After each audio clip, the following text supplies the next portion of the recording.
Coucou mes petites étoiles. Alors me revoilà pour un nouvel audio.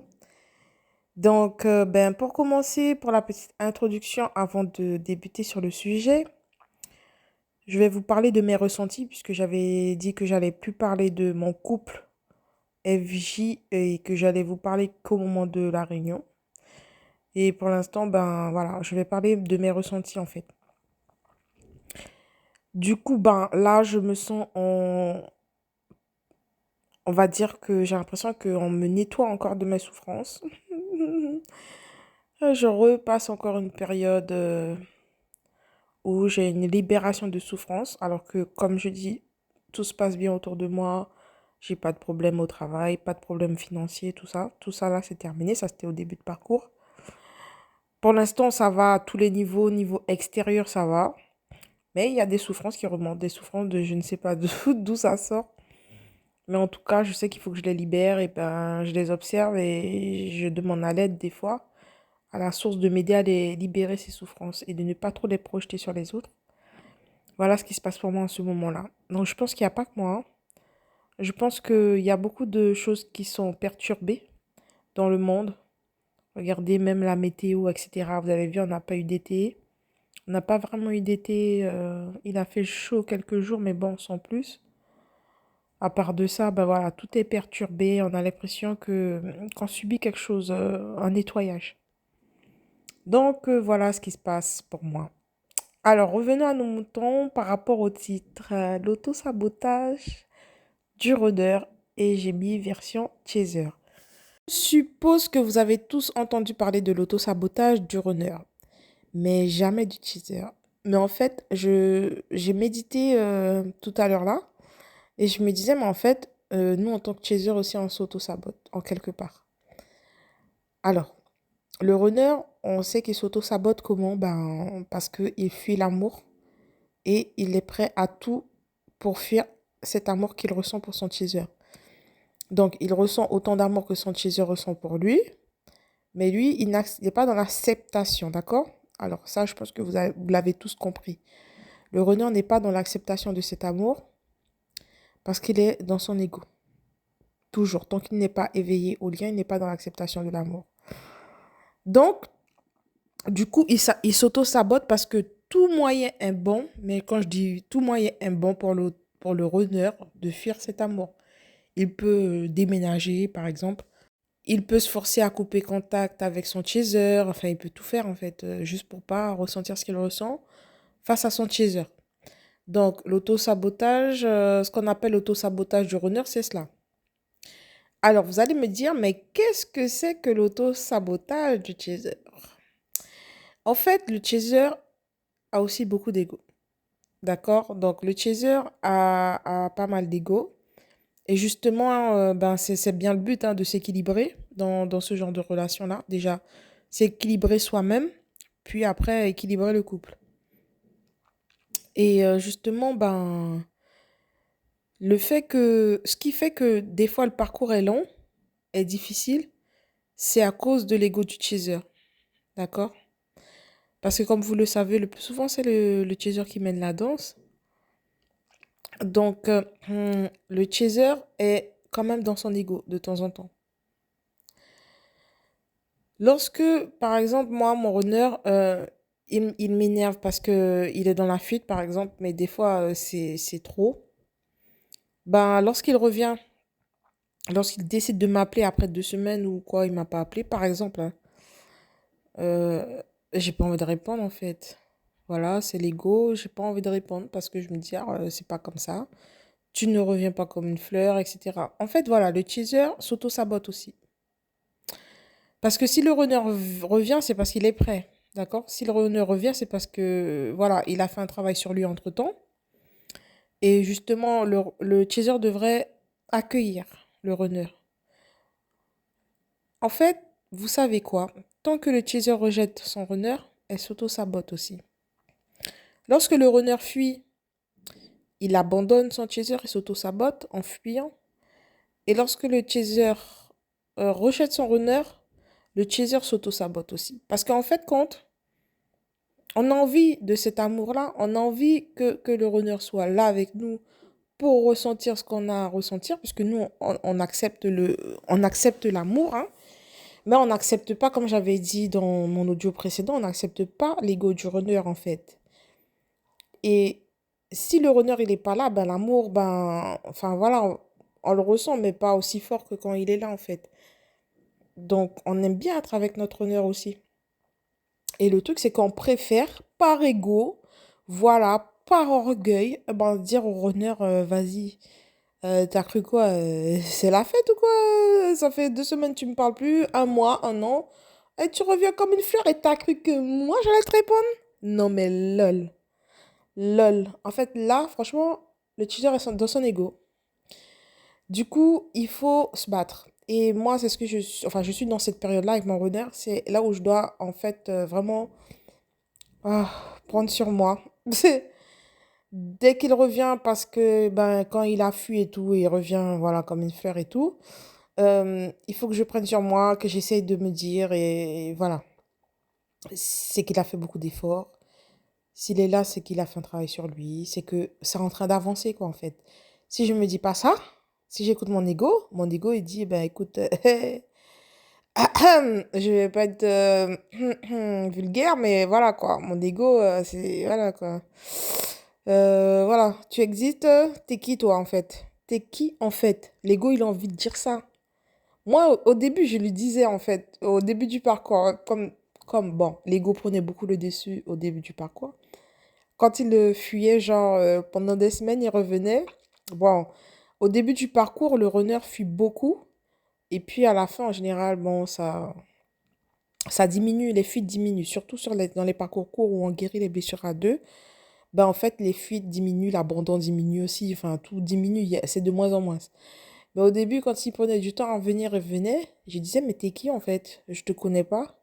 Il me disait son prénom, il me disait, je suis un tel. Non, non, je suis runner. T'es pas contente.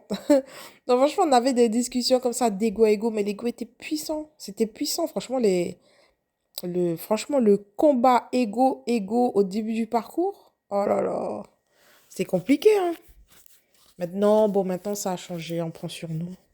C'est pas comme avant. Franchement, il y a une différence entre le début et après. Il y a une différence parce que on calme tous les deux nos égos. Et bah, c'est un travail sur soi, en fait, et par amour pour l'autre aussi. Donc, par amour pour l'autre. Si vous l'aimez, ben, vous êtes censé faire avec cœur. C'est comme votre enfant, quoi. Votre enfant, il aura beau faire ci, faire ça, c'est un amour inconditionnel. Ça se rapproche beaucoup de cet amour-là, en fait. Il n'y a pas de condition, en fait. Même si, lorsqu'on aime vraiment son enfant, pour les gens qui aiment vraiment leur enfant, c'est inconditionnel. Des fois, on doit faire occulter un peu l'ego pour pardonner à son enfant, pour avancer. On se dit, bon, l'enfant, il est encore jeune. Voilà, il n'a pas encore grandi. Il n'est pas encore bien mature. Bah, c'est comme le runner. C'est pareil, en fait. Le runner, il n'est pas encore éveillé, il n'est pas encore dans la maturité. Et ben, s'il est dans son ego, donc en quelque part, c'est parce que le chaser aussi est dans son ego. En fait, le runner, il copie beaucoup. Et moi, au début du parcours, je remarquais ça. Je dis, mais pourquoi tu copies sur moi? Si je te fais ça, tu fais. Si je te fais pas, tu fais pas. En fait, il était vraiment... oh là là, mais même fois 1000 en fait, hein. Lui, quand c'était négatif, voilà. J'ai pas fait ça, ben il fait pas. Mais sans me le dire. Tandis que moi, je disais tout. Je disais, ah, mais comme t'as pas fait ça, ben ok. Si c'est comme ça, je le fais pas, etc. Mais lui, il disait pas. Mais c'est après que je savais que j'ai su, ben, parce qu'il commençait à parler petit à petit, qui me disait, oui, ben, j'ai pas fait ça parce que toi, t'avais pas fait ça. C'est vrai que le runner. Désolé, c'est vrai que le runner, il peut paraître hyper rancunier, mais en fait, c'est juste qu'il est notre miroir. C'est juste qu'il est notre miroir. Et plus le parcours est court, plus en fait, ce que vous appelez la rancune du runner sera forte. Parce que ben, c'est pour obliger le chaser à capituler, quoi. Des fois, même là, maintenant, là, des fois, je me dis, j'abandonne. Des fois, je dis, j'abandonne, je dis, j'en peux plus. Je sais que je peux pas abandonner. Des fois, je demande à la sauce, je dis, mais laissez-nous. Laissez-nous tranquille. C'est marrant quand même, hein. C'est hyper fatigant. Franchement, c'est hyper fatigant de se battre contre son ego. Oh là là. Et des fois, on s'en prend à son runner, alors qu'on sait très bien que on doit calmer notre ego avant tout pour qu'après le runner y suive. Mais le problème, c'est que le runner, il va pas suivre tout de suite. C'est-à-dire, il y a un laps de temps. C'est le temps qu'il voit que tu as moins d'écho et tout, ben lui aussi va suivre. Mais sur le coup, ben il aura toujours de l'ego. Donc des fois, toi, t'as pas envie de faire d'efforts. En fait, c'est un truc on a l'impression que ça va jamais se terminer. Ça va jamais se terminer. Mais bon, après, ce qui me rassure, c'est que je fais beaucoup la comparaison de mon début de parcours avec maintenant. Franchement, il y a une différence parce que franchement, nos égos, c'était fort, hein. C'était vraiment fort, hein. Je me dis, waouh. Comme on travaillait ensemble, comme je vous l'ai dit, c'est mon collègue.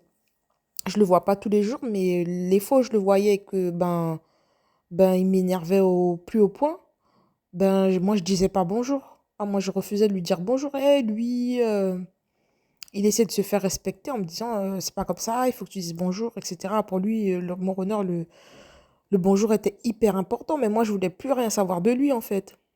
Donc vous voyez, c'est maintenant peu importe qu'on se dispute ou pas, qu'on s'est pris la tête ou pas, mon honneur, je le respecte en fait. Je le respecte. Je lui dis bonjour. Si on se croise, on se dira bonjour. On va s'embrasser, on va se dire bonjour. Mais voilà, ça va être un bonjour sain. Mais avant, ah, même si il m'arrivait de dire bonjour, mais c'était un bonjour froid. Un bonjour froid, il fallait pas qu'il me touche, hein, attention. Là, bah là, ça va. Maintenant, j'ai passé l'étape du bonjour câlin le matin. Si on se croise et tout, ben, il n'y a pas de problème. Même si on s'est fâché la veille et tout, pour moi, il n'y a pas de problème. En tout cas, des fois, c'est lui qui dit pas, mais ça n'empêche pas que, ben, après moi, c'est pas pour autant que je vais dire, ah, mais comme tu m'avais pas dit bonjour, je veux plus être dedans. En tout cas, du moins, j'essaye au plus que possible. Donc, maintenant, dès qu'on se voit, fâché ou pas et tout, ben, moi, en tout cas, pour ma part, je dis bonjour, quoi. Donc voilà, l'ego du runner, l'ego du chaser, c'est vraiment pas facile en fait, hein. On se rend compte que l'ego est puissant aussi en fait. On se rend compte de la puissance de l'ego, mais bon, on sait très bien qu'au fond de nous, l'amour est encore plus puissant et c'est bien le but de ce type de parcours, de montrer que c'est l'amour qui dirige en fait, pas l'ego. Donc voilà mes petites étoiles. J'espère que je me suis faite bien comprendre dans cet audio-là. Et j'espère que ça pourra vous aider, que vous allez apprécier. Donc voilà, moi là en ce moment, j'apprends qu'il faut que je calme beaucoup mon ego. Parce que si je le fais pas, mon runner ne suivra pas, quoi. Voilà, c'est moi qui vais, on va dire, ce sera selon mon comportement. Comme je vous ai dit, il me le disait tout le temps, plus en début de parcours. Moi, je connaissais pas, enfin, j'étais pas trop, voilà quoi. Même si j'apprenais des choses sur les flammes jumelles, mais pour moi, c'était pas, voilà, forcément vrai ou quoi. Et je posais des questions à mon runner, je dis oui, est-ce qu'on va faire ci, est-ce qu'on va faire ça? Moi, je planifiais trop parce que bah, moi, je voulais m'engager à fond et tout. Et lui, ben, il disait ça dépendra de ton comportement. Et moi, je le prenais pour un fou. Je dis, mais qu'est-ce que tu racontes? Comment ça. Moi, je comprenais rien de ce qu'il me disait. Il me disait, ça dépendra de ton comportement. Tout le temps, tout le temps, tout le temps, il me disait ça. Il me rabâchait ça en début de parcours. Ça dépendra de ton comportement. Ben, en fait, c'est tout à fait ça. En fait, c'est vrai que pratiquement tout ce que mon runner m'a dit, c'est vrai. Au début, c'est vrai que je le prenais vraiment à la légère. Je lui disais, oh, il est pas très fut-fut. Bon, voilà quoi. Les chasers ont tendance à beaucoup se surestimer, tandis que le runner, c'est le contraire. Mais les runners, ce qu'ils disent, des fois, c'est très important, en fait. C'est très, très important pour vous. Il faut écouter votre runner, en fait. Il faut l'écouter quand il parle. Il faut savoir se taire et écouter ce qu'il a à dire, même s'il va pas dire grand-chose. Mais le peu qu'il a à dire, ce sera important pour vous, pour le parcours. Et il faut le prendre au sérieux, en fait. Donc moi, il m'a dit, ça dépendra de ton comportement, mais il a pas tort, en fait. Il avait pas tort. Et du coup, ben, c'est ça, en fait. Tant que j'étais dans l'ego tant que j'allais voir ailleurs, tant que je cherchais à fuir le lien, ben lui, il était encore plus dans la fuite. Et lorsque je me suis calmée à ce niveau-là, ben, les choses se sont beaucoup calmées entre nous. Voilà, là, c'est beaucoup plus stable. Mais bon, il reste encore beaucoup d'ego à calmer, en fait, à remettre à sa place. C'est pas évident. Franchement, c'est pas évident. Des fois, j'en pleure parce que j'ai l'impression que je me dis, mais c'est pas possible. Je deviens limite teubeux, quoi, tu vois. Peut-être ça va faire rire certaines, mais certaines. Mais en fait, c'est la vérité. Des fois, voilà quoi. Par exemple, là, mon runner, s'il me fait la gueule pour quelque chose, il revient, je vais répondre. Je vais essayer parce que... Mais ça m'énerve en fait de répondre en fait. Ça m'énerve. Ça énerve mon ego, mais je suis mon cœur. Il faut toujours suivre son cœur. Il faut faire la différence entre le cœur et l'ego. Mais mon ego, ça l'énerve en fait. Du coup, voilà, il faut essayer de... C'est pas évident. Franchement, c'est pas évident. Donc voilà, je vous fais des gros bisous et à bientôt. Tu es mon jumeau, je suis ta jumelle. Tu es mon chaser, je suis ton runner. Mais qui sommes-nous? Nous sommes les flammes jumelles. L'amour réussira-t-il à briser nos chaînes? Mon cher jumeau, je t'aime.